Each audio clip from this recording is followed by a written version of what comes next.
Hello, hello. I am Karen Jean-François, and this is the Women in Data podcast. A podcast where every other week I interview some of the most inspiring women working in data. They discuss how data is used in various industries, share their knowledge and experience in the field, and equip you with tips to help you overcome challenges on your career and feel great. Let's get straight to it.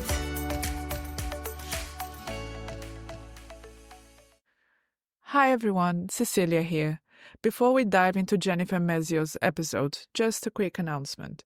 This year, instead of having a break for the summer, I've been putting together a limited series called How I Got Into Data, where I speak to inspiring women about their journey into the data world. There will be 5 episodes released every Thursday in August, so make sure you look out for our mini-series, and Karen and I will be back in September for more Women in Data content. Enjoy the summer!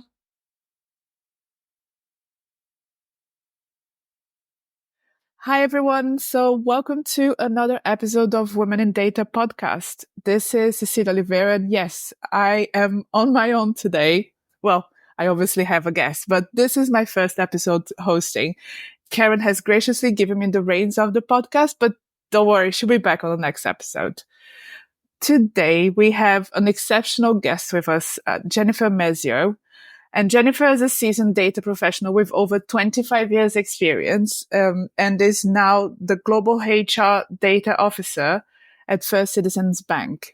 Additionally, she's taken on a Strategic Community Executive Director, it's a mouthful, for Women in Data in the US. I'm going to try not talk too much about her before she's given even the chance to start talking. So, Jennifer, could you please introduce yourself? Sure. Well, first of all, it's absolutely lovely to be here with you today. I appreciate you having me on. Yes, my name is Jennifer Mezzio. I am, as you said, the Global HR Data Officer for First Citizens Bank. And to keep it short and sweet, I always say head of data for North America for Women in Data. It's better. Right? Then Strategic Community Executive Director. It does become a mouthful. So I've been in data and IT for, as you said, gosh, don't want to date myself here, but over 25 years. I started my career, ironically, as a teller in a bank. And from there, I got experience financially, and that put me into a treasury analyst role at United Healthcare. From there, it started my analyst data career. And it kind of took off from there, everything from the business analyst to business systems analyst, again, with that IT focus, and then really going into the data analyst type role and to where I am today. Awesome. So like you said, you started then as a teller in a bank, which I guess I don't want to show numbers here, but I guess it's what it was at the time, right? So that's where you start. But what pushed you to the data side? Yeah. So once I started to get a taste of the analyst life, I never looked back. I am an overthinker by trade, which does so well in my career and maybe not so much outside of work. That's has to be controlled in many ways. But at work, I think, when you look at these analyst roles, I loved the challenge of data. I loved the puzzle you have to put together to tell the story of data when you're doing analysis. And then, truth be told, that dopamine hit when you fix it. It just, it's really exhilarating. I think I feel like I can relate to everything what you just said. The overthinker by choice. Oh my God.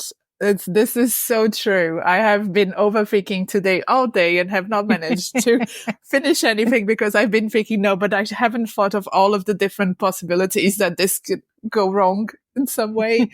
And, and putting the puzzle together and having that dopamine fix at the end of it, going, made it. So much fun. Absolutely. You get it. It's so much fun. But yes, I think it's perhaps because I didn't have my dopamine fix of I got it at the end. That's maybe why today was not as good as it could have been.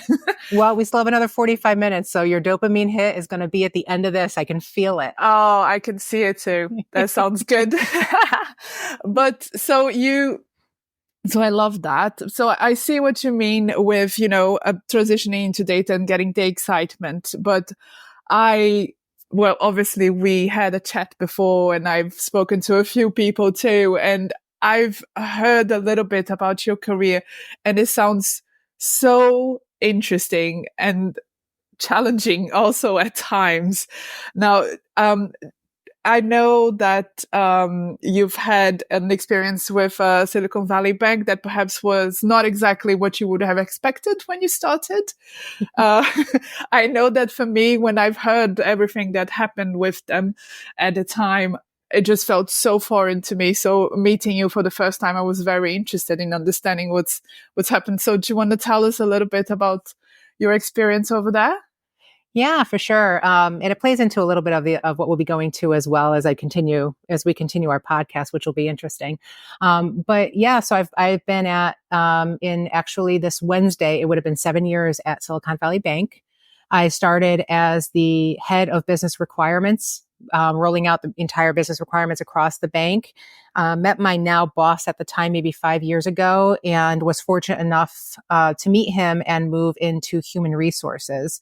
I took on a different job at that time, but because of my data background and looking around and just really seeing the need for formalization, I started to poke in and create what was called the data strategy program. And it quickly blew up into the HR data office. When we acquired Boston Private and brought Boston Private into Silicon Valley Bank. You fast forward a couple of years ago, or a couple of years forward, and you look at what happened in March of 2023. We had heard similar stories about places like an Enron or a Fannie Mae of individuals whose lives are impacted by an event that happens within a company. And what I can say, from personal experience is kind of one of two things. It's that, when we look at it in the news and it talks about the company and what happened within the company, and I'll be honest with you, I'm still not 100% sure how and why things happened. It really seems like a haze that week and maybe since then.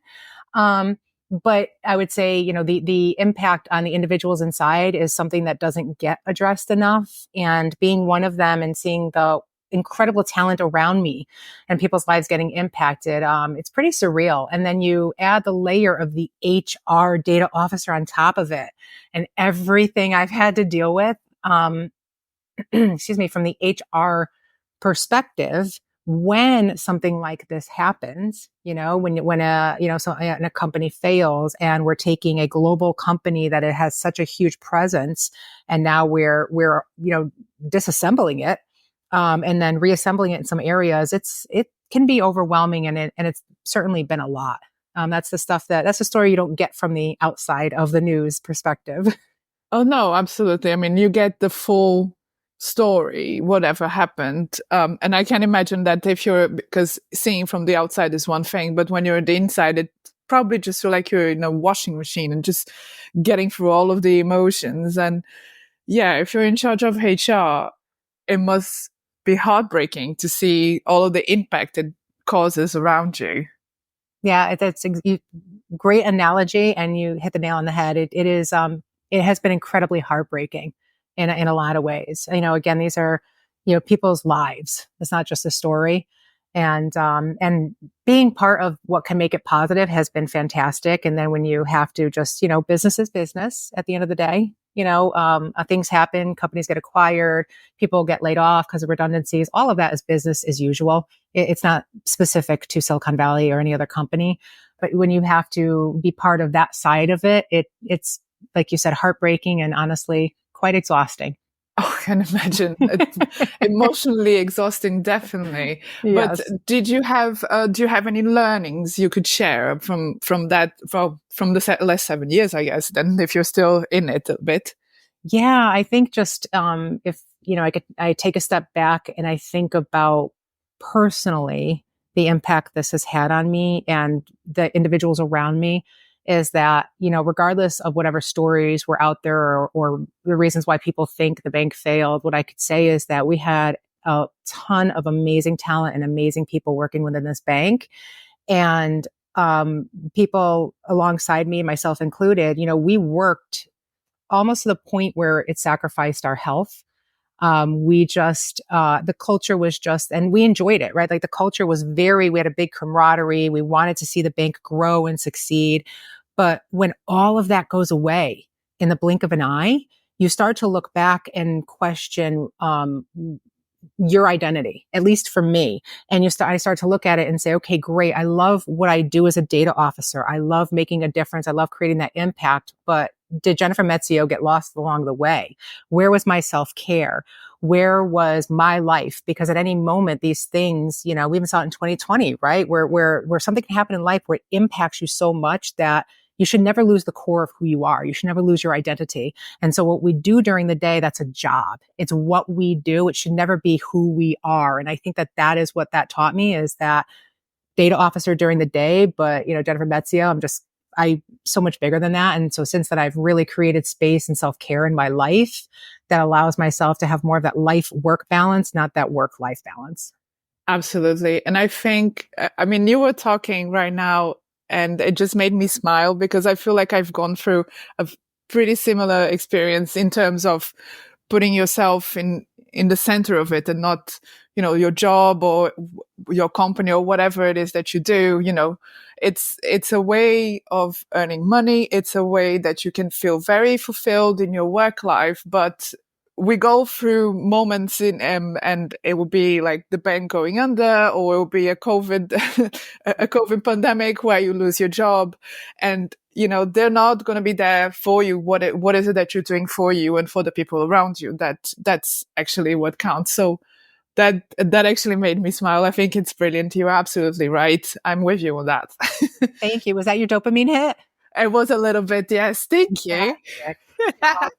But apart from that, I know also, going back to dopamine hit in a certain way, when I was putting together our chat, I've done a bit of research on you, and I've seen that you're also a yoga teacher. And for anyone that has listened to a minimum of episodes with Karen and I, everyone knows that we're super into it. We're Ashtanga yogis, and we will talk about yoga to anyone that would like to listen.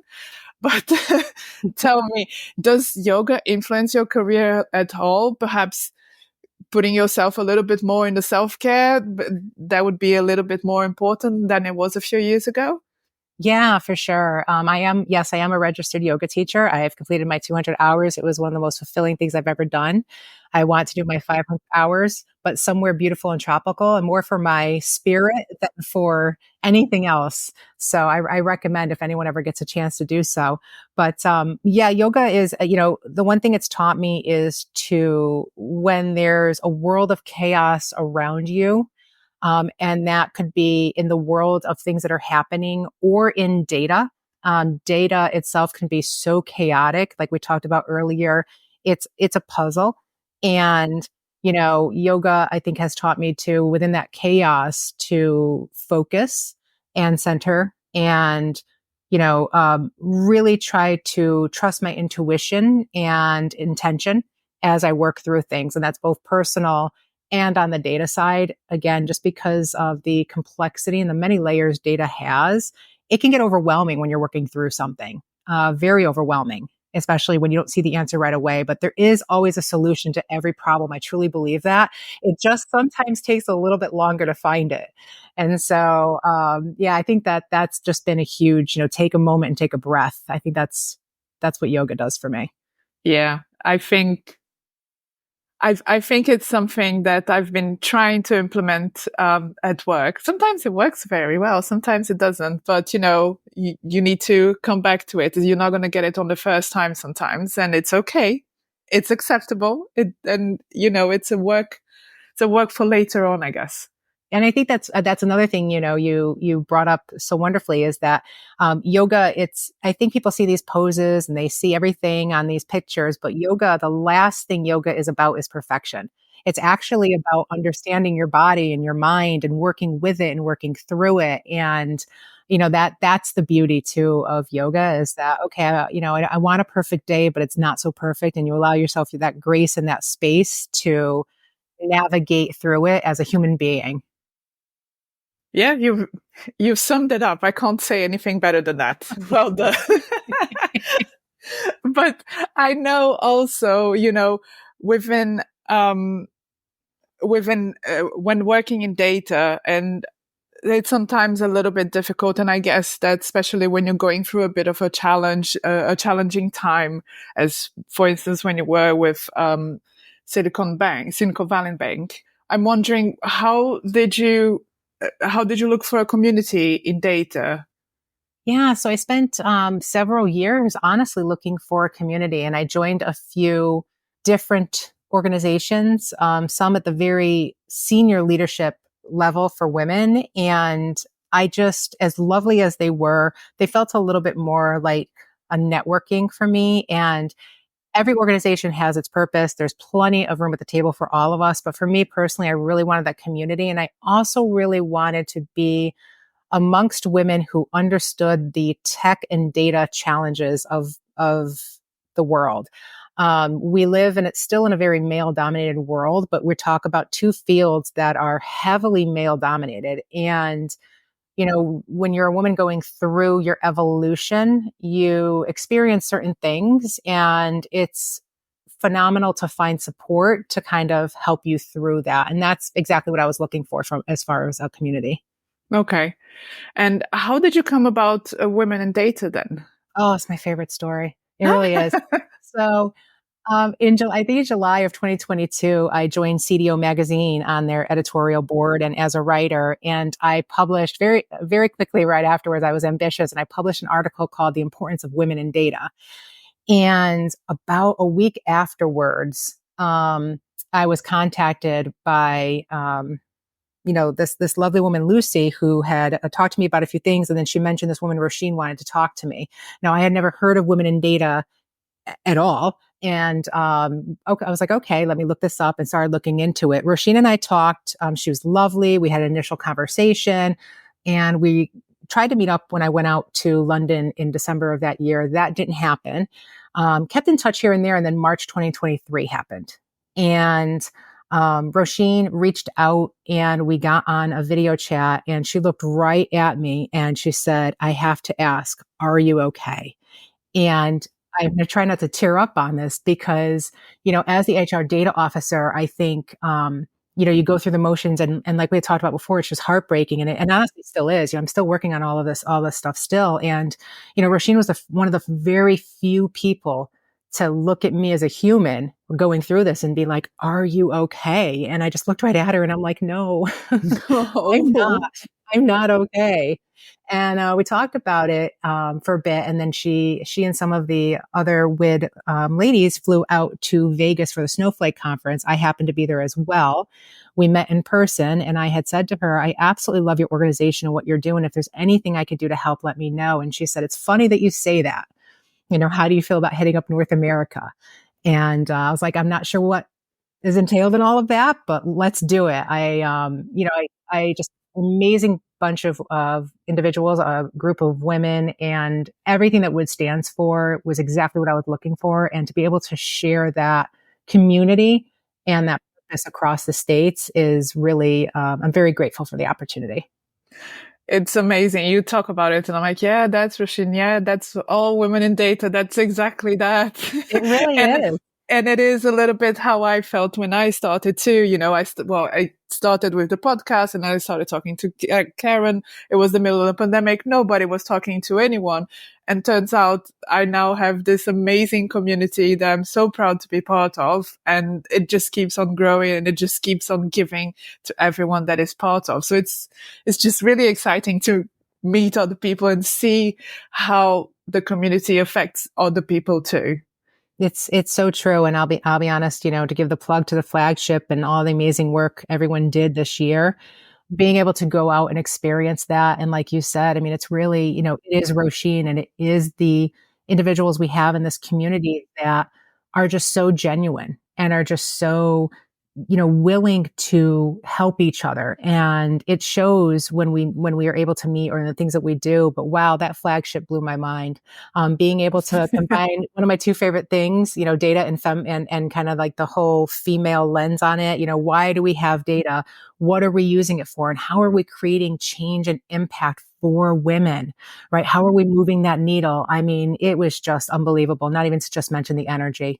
Speaking as yogis, you can walk in that room and you can feel the amazing energy. It was Oh just yeah. it was lit I up.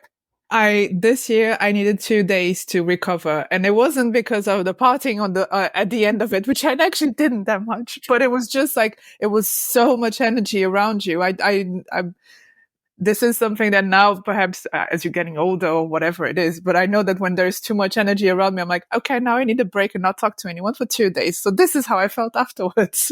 Yeah, I can relate. I attribute it to being kind of that sensitive, like a highly sensitive Hmm. person where I love the energy. I'm kind of like the ambivert. I love the energy. I love being in the middle of it. And then I get my fill. My cup is almost runneth over. And I'm like, okay, now I need to bring, again, that self-care back to me, decompress, and then, get back out there after a few days. So I can completely relate. Exactly. So tell me, so like we said, you have a mouthful job description for WID in the US, but what exactly is that you do over there? Yep. So we are, gosh, over, I think 75,000 now. We're in Hmm. 85 countries. And so, I look at just the amazing work the team has done, which in what will be 10 years this year for women in data over in the UK and in EMEA, and you look at just the impact it has created. And I want to bring that community and that impact here to the States. Again, being in the States and not hearing about this organization, again, everything happens as timing, but not, being here and not being able to hear about it until I did, I'm glad I did, but I also feel like how many other women are missing out on something on this time community that they want. So I want to be able to bring in some of the amazing programs we have, whether it be, analytics and some of the highlights that we can use with hackathons, the fantastic podcasts we have, webinars, to have corporate sponsorship, really allowing individuals corporations to not only speak DEI here in the States, but to really show up and invest, especially anywhere. But I feel like, especially here in the States, when we're all as women in the States, we're watching a lot of our rights being questioned or even be rolled back. Now is the time we should be coming together as a community in life, in purpose, in work, to just be stronger and support each other in any way we can. And that's really what I want to build here. I love it. The sorority needs to be built everywhere. It's so important, not only in the US or the UK, but everywhere. Very It true. really is. It really is. So what are, I imagine you have some initiatives coming up. So is there something that is already on the books? People can start looking for it or trying to get themselves participating in any of the future events? Yes. So I know we'll get to the call for action a little bit later, but to bring it up quickly, I think the biggest thing is, trying to find individuals here in the States that really want to help us move WID across the States. There's so many things I want to do, but our lovely UK team is working on a lot of the core of WID over, for us overseas, and working on that. And so here in the States, to get that muscle built of our community here so that we can partner with and continue to build things. First and foremost, a couple of things on my mind here are, again, that corporate sponsorship, to highlight that Women in Data is free for all of our community members. And that is really important because as women, we already have enough obstacles. WID does not want to make paying for anything an extra obstacle. We should have all have these resources for free. And that's another thing I truly love about this organization. So that corporate sponsorship, it helps us continue that model. And it also helps corporations benefit in so many ways that they can use the WID branding. They could partner with us on the job boards. There's so many things in which they can be part of, while also, I hate to say, put the money where your mouth is, right? I mean, in the States, we see, and being in HR, I see so many people want to advocate for causes, but you also see funding for these initiatives being withdrawn or put last. And what we're asking is that we appreciate the call out for women, but now let's show up and let's really invest. It's investing in women. It's investing in ensuring we have a diverse population of individuals working on things like tech and data, because it's just so important. Absolutely. Is Women in Data participating to any events in the US? Yeah, we're working on that. So we are with one of our great sponsors, our corporate sponsors. We are working on a hackathon. So hopefully over the next couple of months, we'll have more news on that and information on that, because it's still in the works. But I'm so excited about it because it's going to really highlight some of the things I want to highlight here in the States as far as any gender bias or disparity that we have. We're also looking at what webinars we could be rolling out here in the States. Again, trying to find that sweet spot. I wish I could attend all the webinars overseas, but we have time zones. And even in the States, we have these 3-hour time zones where first thing in the morning is also a lunch. So trying to figure out, our sweet spot here and have our webinars, and then, continue to kind of build our presence here. Even though we are global, we want to make sure that we reiterate the fact that we are global in so many areas. Little things like, a .co.uk or a .com, right? Making sure that WIT is represented in the way that it will be recognized within the country that it's in, but also keeping our global presence. So looking at how can we ensure that WIT is a global organization, but with a local feel. Understood. I think there's so many things in the pipeline, and it's going to be so interesting to see what's coming up in the next couple of months. I'm excited to see. So if you're listening to this and you're based in the US and you want to be part of building this amazing community, honestly, guys, it's so much fun. You get so much on the back of it. You have no idea. Just make sure you get in touch with Jennifer. I'll add her email on the description of this episode, so you have everything in there. But make sure you get in contact with her or get in contact with me. I'll make sure to transfer you to Jennifer. It's not a problem. We're all connected. But before we finalize this episode, we have a couple of questions we asked about everyone that comes on the podcast. So I would like to know, Jennifer, what are you currently learning or interested in learning? Yeah, great question. So I have to shamelessly say I'm a typical Gemini. So I speaking of our focus and everything with yoga, I'm a typical Gemini where I just want to learn everything. There's so many different areas of data I want to learn, privacy, security, all of that. So I have to really pick a focus and make sure that I'm working on that. And right now it is more of that data privacy. So I'm studying for my certified privacy professional here in the US. And then obviously I'll get the other certifications for countries and build upon that. But to me, data privacy is so important for every single individual. And it's so important for us to understand because it's so easy to cross that line, at least still here in the States. I know I envy, with the GDPR laws, just how much more rigor in the privacy space there is in EMEA, but here in the States, we're still a little looser than I would like. So, understanding what we have here in the States and then looking at as we continue to build it out in the States, because there's murmurs of that, what that means. And so first and foremost, data privacy, data security is at the top of my list. I understand. I mean, when GDPR came out, I remember it was such a headache, but we all survived. We all came through the other side. So you'll be fine. Everyone will be fine. Yeah, we really, I remember that from an IT perspective. And yes, none of us were overly ecstatic about any of those projects. But looking now at just like the swing of social media, and especially, oh gosh, it makes me so scary, the swing of AI. And being able to use people's faces in fake videos, right? Being able to do all these things that I think are truly going to introduce a whole layer of data privacy, digital privacy that we have never seen before. And it will be very interesting to see that evolution. And I'm excited now, not before, but excited now to be a part of that implementation. Fabulous. I mean, I think we now have a next episode to record when you finish when you finish studying everything, when you finish learning everything about data privacy. So this is for our next episode. But for now, don't forget, if you are based in the US and you want to help grow the women in data community on the other side of the pond, make sure you contact Jennifer.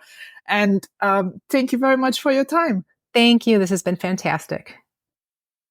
Thank you for listening to the Women in Data podcast. We will be back in a couple of weeks with a new guest. Until then, if you have 2 minutes, it would be great if you could leave us a rating or a review, as it helps not only to make the podcast more visible, but also to enhance the content. If you don't want to miss the next episode, follow us on Apple Podcasts or Spotify. We are also on LinkedIn. And if you wish to, you can even register to the community for free. All you have to do is head to womenindata.co.uk. Have a great day.